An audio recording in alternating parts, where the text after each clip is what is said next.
Hello and welcome to this ceremony space. And you might be thinking to yourself, what makes it a ceremony space? When do we know when the ceremony begins and when we're in the middle of it and when we're at the end of it? So my invitation to you is to perhaps think about how can I bring a little element of ceremony into this conversation that we're going to have together about the Disir and specifically about the altars of the Disir hosted by the Berkano rune.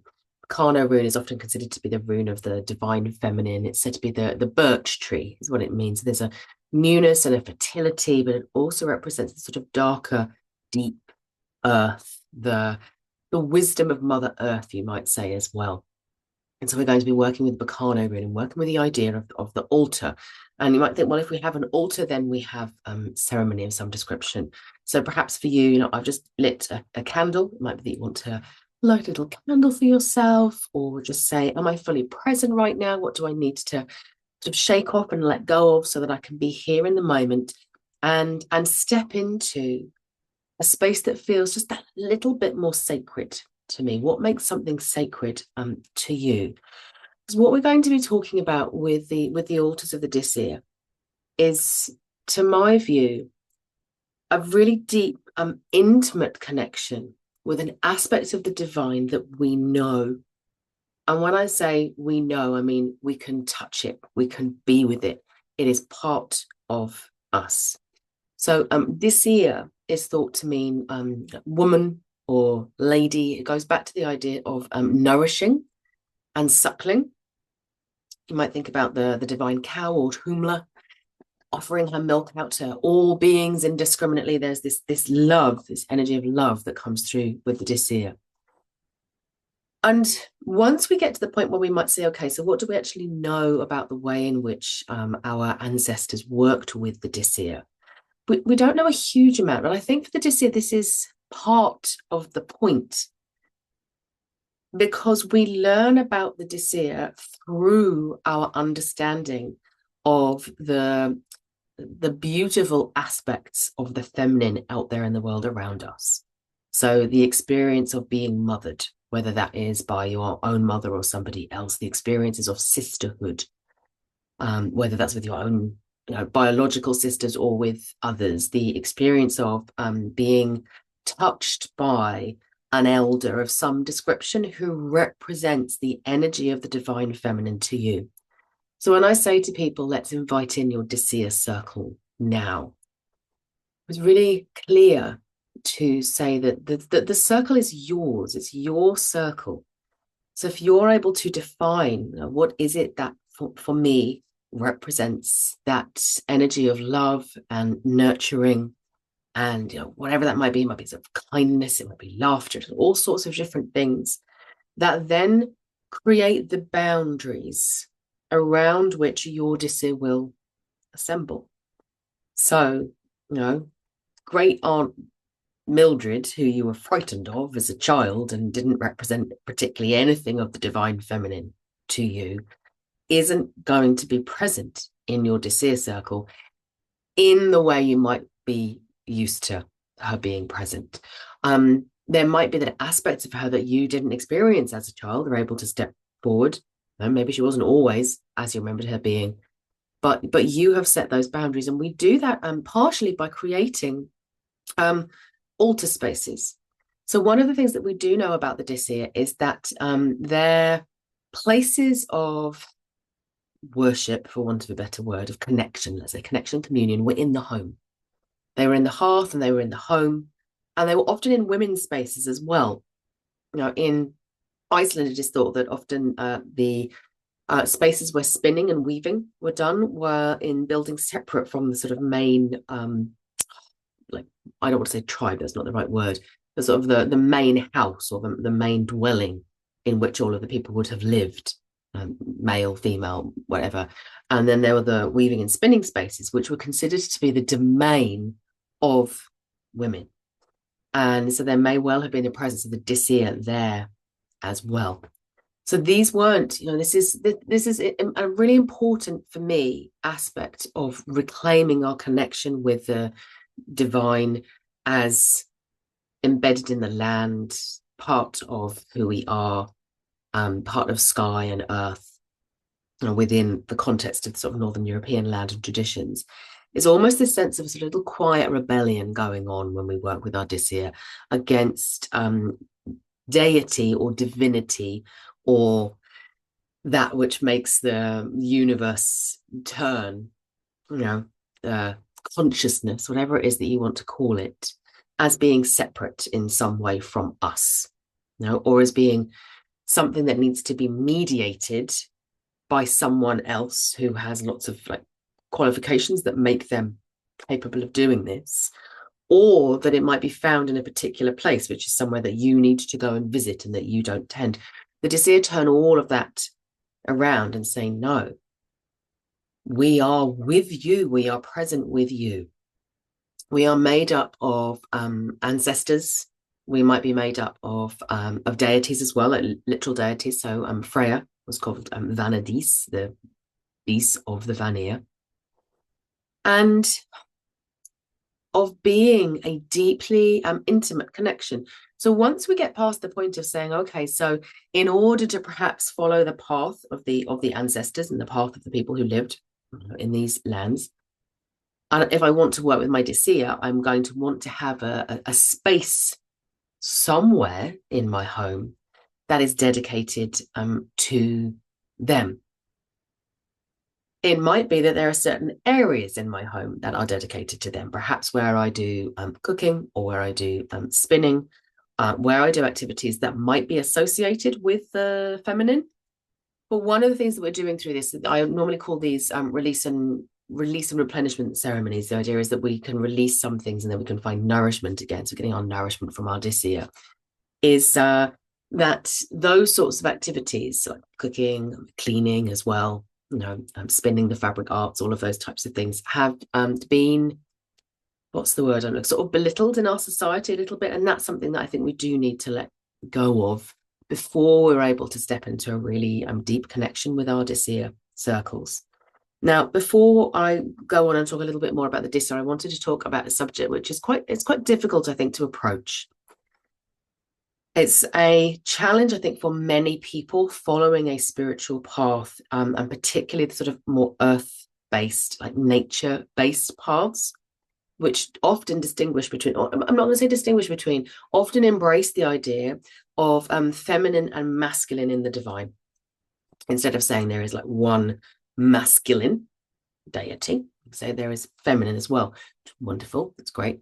So there's lots of people saying, I want to embrace that as a more inclusive model. The challenge being that then you have the masculine over here and the feminine over here, and we embrace, certainly, I embrace, and people that I work with embrace a philosophy of inclusion, and that can be a real challenge. Now, that is a dialogue, a narrative, a discussion that needs to keep on happening around identity and inclusion and allyship, and being able to be together and to celebrate each other's differences without then becoming divisive about it. I wanted to say that was really important, and that when we speak about the Disir, that can bring up some really difficult discussions that we might have to have with ourselves about our beliefs and about who we think can work with the Disir and who we can't. So this is the point that I would like to make at this point for the purposes of this piece, is that the Disir are all about personal, intimate relation with the divine feminine, and about our capability to tend to that relationship with the divine feminine. And so if you are interested in working with your Disir and intending that relationship, no one else gets to say whether you're allowed to or not. If you make that commitment to doing that work, then that is part of your identity, regardless of what else, what other contextual factors there might be about, who you identify as, etc. This is a powerfully intimate relationship, and everyone was said to have a Disir circle. It is true that it was often seen to be women who tended that relationship between humans and Disir, So a wife might enter the relationship with the Disir on behalf of her whole family, right? Certainly that might be the case. Does that mean that always has to be the case? I don't think so. I think the important thing is if somebody wants to do this work, then they can do it because it's their Disir circle. No one has the same Disir circle. Even if you are sisters or mother and daughter, you will have different Disir that come to you. You might have some shared, but you'll have some that are different as well. It is yours. So I'm not going to say anything more about it. I think that's important to recognize that yeah, there can be challenges and we need to work through those and say, okay, well, practically, how can we make sure that we are both honoring the feminine and the masculine, and we're not doing that in a way that is exclusionary. So let's feel a little bit more then into the Disir and into how we can work with them, and into the Berkano rune as well, and thinking about the Berkano rune. So I brought the Berkano rune up. I'm going to bring it up again here. We've got this lovely Berkano rune. It's a B, and that's where we get the sound B from. It's just a pointy B, isn't it? No. And it very much represents there's sort of there's a fluidity, there's a liminality about the Berkano rune, and yet it is solid like earth as well. So it can represent that point when life is emerging once more from death, this place of winter becoming spring, and that space of life moving into death, of autumn becoming winter. It is different to the Largus rune. So the Largus rune is the rune of water. It's like a L, is the sort of water gateway. It's the gateway between these two places. Berkano is present, and I think that's important. Is to say, it's present, it's here, it's with us, it's in the earth, and as I said, we can find elements of it all around us all of the time. The young girl is often used to represent the Berkano rune, sort of like stepping out, becoming initiated into life. It is an initiator. It can represent the light and the darkness, the balance of the two. Similar to the Dargaz rune, it's one that has two spaces that are joined. I'm going to come back to this because this is important, by this sort of single point here. Not all of the runes have that. The Manaz rune is another example where we have that, and we get them more in the later in the third eight of the runes, is these sort of dual spaces that are separate and yet somehow connected in some way. It can represent the burial mound, that the place that holds, the sort of container that holds the energy through which change or transformation occurs in many ways. It's the place where realities merge and become concrete. It can be changes to the body. If you look at the rune poems, Loki is associated with the Berkano rune. There's this idea of shape shifting, and we can think about that as being with our bodies as well, as they change through life. We can think about that in terms of feminine cycles. All of these things come in with the Berkano rune. There is a process of initiation that takes place through the act of living and through the act of change, and through the act of redefining our roles, of literally shape shifting, whether it's our body changing or our role changing in society. All of these things come through the Berkano rune, and the Disir are present with us through those changes. So they're a little bit like, if you could literally sort of imagine the circle of like aunties that you wish you had, that had all of the wisdom and the knowledge, and they understood you entirely, and they never judged you. All of those things. They can certainly be what's the word? A little bit of tough love sometimes, but there's always the love bit is always there, and this is important for the Berkano rune. So when you think about creating an altar for your Disir, you might want to think about, okay, so what is it that I want from this altar? What represents to me relationship with the divine feminine as I've experienced it in my life, or as I would like to experience it in my life? So I drew a card from an oracle deck that I really like. It's Carolyn Hillier's Weaver Oracle, for this piece, and I got Cloud, Weathered Woman of the Dragonfly Wing. So much about dreaming a new world into being is what I took from this card, and I've had her on my altar. I've got things that represent my magical path. I have got objects that have been gifted to me from my grandmother. I sometimes put little snippets of story there. You might have recipes that have been gifted to you from women or people who represent the feminine through the course of your life. You might have books that have particularly inspired you to sort of, I feel as if I'm in relationship, through this. You might have I have a set of Russian dolls that I painted, representing the elements in this case, and this idea of that, they just sort of feel, I always feel at home when they come. I've got a piece of rock from Iceland that I when I visited Iceland, sort of part of that connection with a land that's one of the few places that I actually sort of feel at home on, other than I live in England. And I visit other lands and it's wonderful, and I will go there and I'll sort of be like, hello,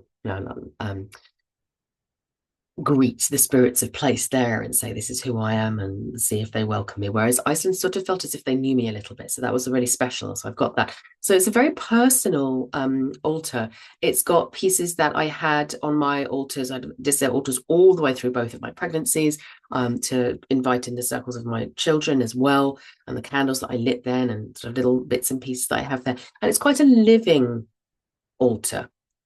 So I'd like you to think about in the creation of a space in your hearth, if that feels good to you, that it could be something that no one else knows is your altar space.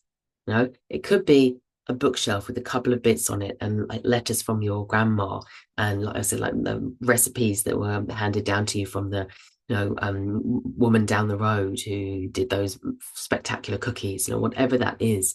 I'm really lucky that my mum has written the biographies of herself and her mum. So, I feel as if those are part of my Disir altar as well. So you could have things that don't feel like somebody else would recognize them as an altar per se, and yet they feel like that to you. So it's a living space, what I would like to say. Absolutely, you can put candles and incense and all of those things, and do offerings to your Disir as well. But it is that intimate personal connection, and that sense that through this space, you get to explore and build connection with the divine feminine as it appears in your life. So it's not a particular goddess.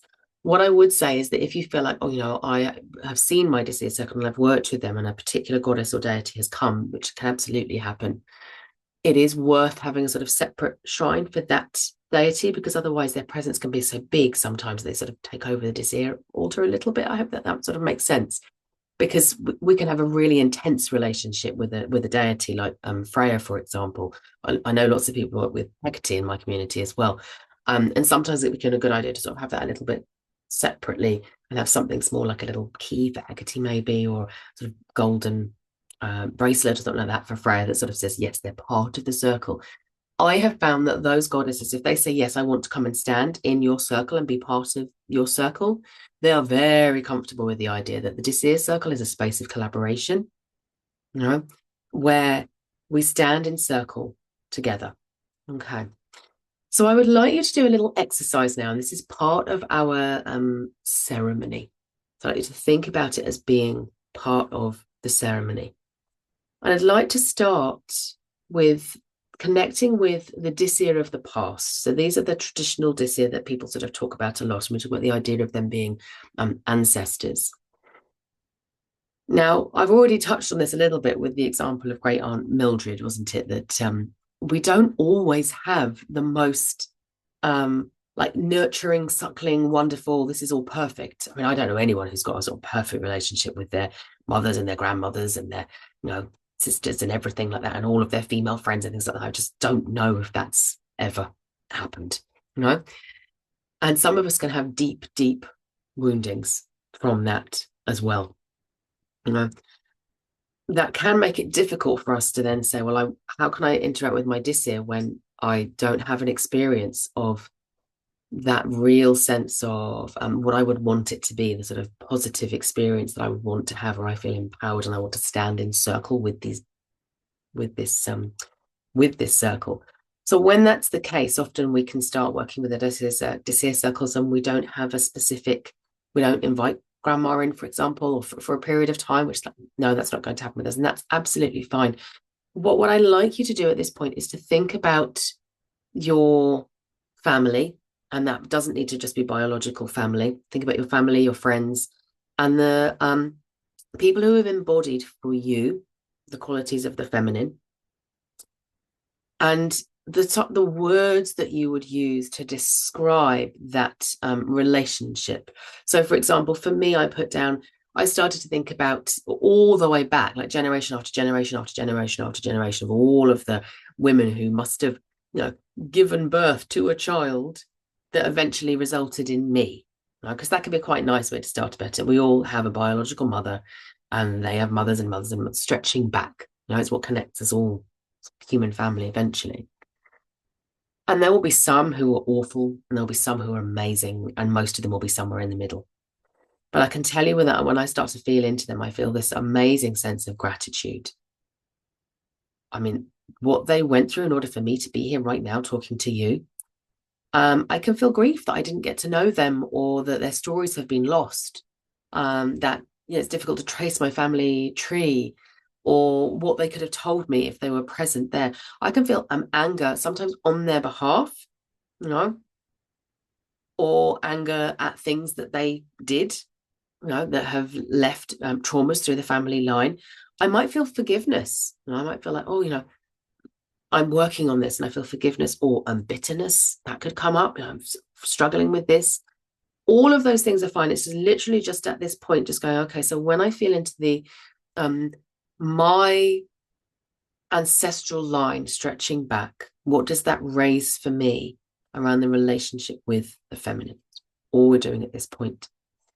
And then you're going to do the same. And this is where I'm sort of going a little bit off piece, but I think that it's important. And I do think that it's part of our role today that is perhaps more pressing than was the case for our ancestors. They were interested in surviving like generation after generation after generation. We are interested in very long-term survival of our species at this point, let's be honest. So we're going to do the same with the Disir of the future, the Disir that have yet to come. Those who you will be a member of the Disir for. Does not matter if you have biological children, just to be really clear. There is no doubt in my mind that at some point you have not, you've touched someone deeply and profoundly. And that has created an energetic connection with them that means that you are a member of their Disir circle. So again, just feeling into the future this time, and you could do this next generation after that, 7 generations, however many feel right for you.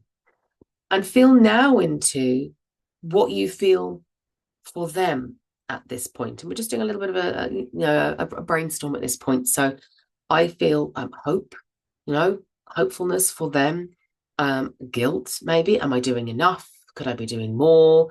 Particularly around the environment, that comes up for me for a lot, and the peace in the world. I feel excitement for them. What might be possible for them? Look how different like women's lives in particular are now. I'm not saying it's perfect, but it's better. Concern and shame. Again, have I worked hard enough? Have I done what? Will they look back and will they think that that's that all of those things, that I've done a good job? All of those things can come up. And when we do this, for me, this represents the 2 parts of the Berkano, and it's one of the ways that we can think about the Berkano rune is about the Disir of the past and the Disir of the future, who form part of your circle. And this is you here in the center, the sort of active component, not closed off. These are closed off. That's the time of the past. They've done their lives. There's yet to sort of start, really. And there's you. You are the active agent. So we're going to be looking at your role. And I've mentioned already this idea that you will be a member of the Disir circle for somebody in the future. But I do believe that we all have the capability to become members of the living Disir now. And that might be about offering your wisdom and support to somebody else, but it can also be about this act of creating sacred space within the home, inviting the Disir in, creating that intimate relationship with the divine, which has been missing in certainly a sort of Western culture for a long period of time. Yeah, I could talk about like prayer and things. I'm not saying that it's not there, but that sort of, let's say, like the intimacy of the feminine in particular has been absent. And so this is part of stepping into that role of not just being with the Disir, but being part of the Disir. That's really important. So I've got a little exercise for you to do, perhaps as the starting of your own Disir altar.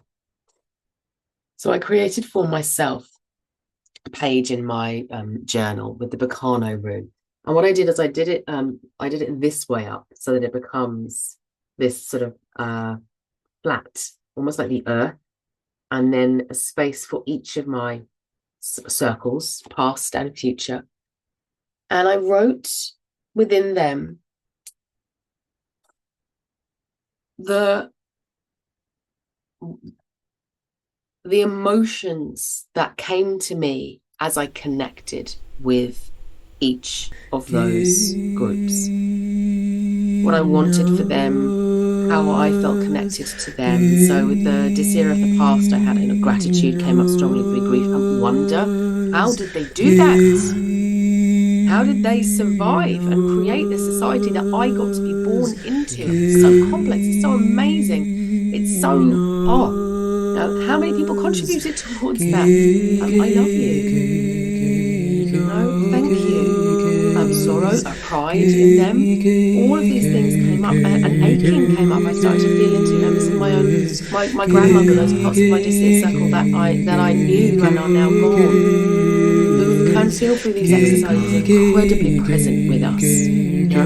Part of this work of creating a Disir altar is to invite that energy of love that does. It cannot stop sorrow, it cannot stop grief, but it can remind us why we're sorrowing and grieving in those spaces. Without sorrow and grief, we miss something that brings us into that connection of what was that for. And then on the other side, I started to feel into really my wishes, let's say, at this point, for the Disir of the future. Inspiration, freedom, peace, education, health, happiness, belonging, connection, adventure, home, laughter, cherishing. What is it that I want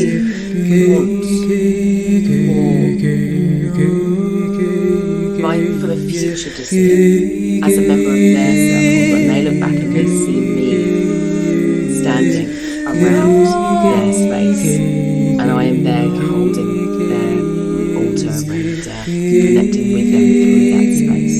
What is it I want for them? What do I want to move into being for them? So create your Berkano rune. You can do it on a big sheet of paper if you want to, and you don't have to make it like pretty. I sort of started to do a little pencil drawing around mine, or pop it onto my altar once it's complete, perhaps with my dragonfly card, which will remain there, to really bring in that energy.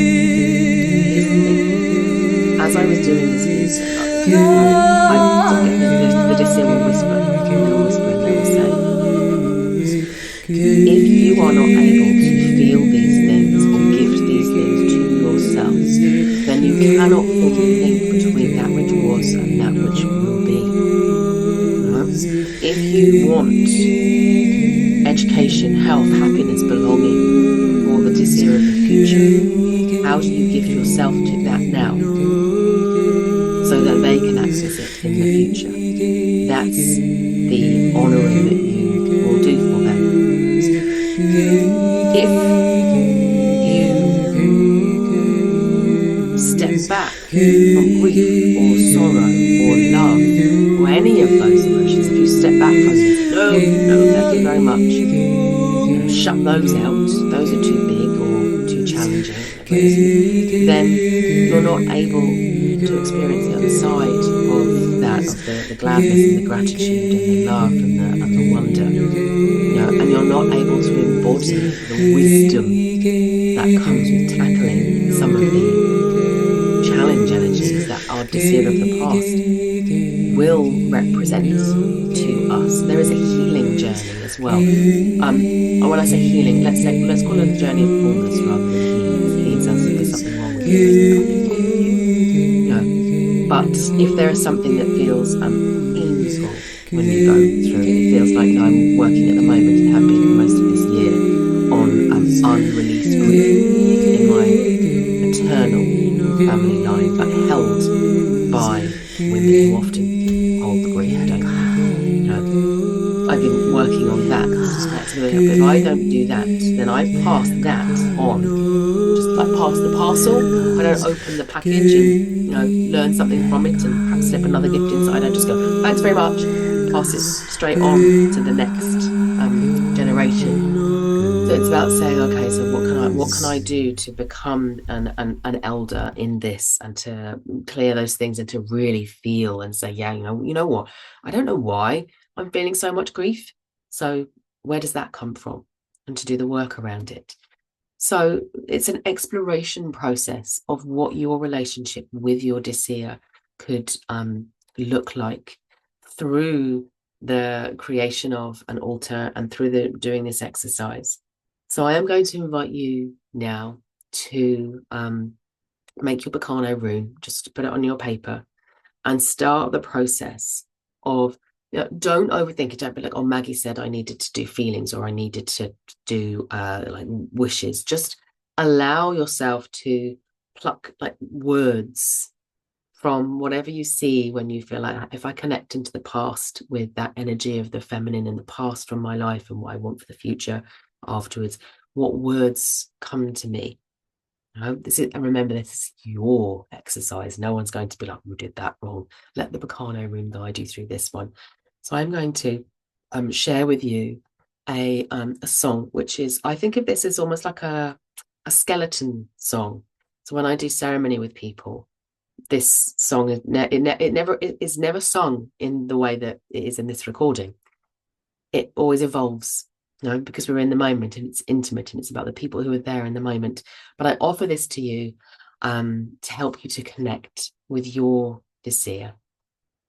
Please do let me know what this brings up for you, what your thoughts are about creating intimate connection, what your thoughts are about like rebelling against the idea that someone else gets to hold your relationship with the divine, or that there are places that where the divine is and places where they are not, or the idea about being able to have ceremony and altar spaces that aren't necessarily recognizable by other people, but they're important to you, that nurture your relationship with your Disir and this intimate connection with the feminine divine as something that is present, could be present in the next person that you see when you walk out of this of the room that you're in right now, or could be present from someone that you just suddenly you go, oh yeah, that person who I've not seen for 20 years, but they were important to me. I felt the divine moving through them and being part of them. So let me know how this goes for you. Mothers, come home to me. Sisters, tend to me. Daughters, reweave me. Grandmothers, sing to me. Mothers, come hold me. Sisters, come love me. Daughters, come dance with me. Grandmothers, see me. Mothers, sustain me. Sisters, stand by me. Daughters, be proud of me. Grandmothers, welcome me.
Grandmothers,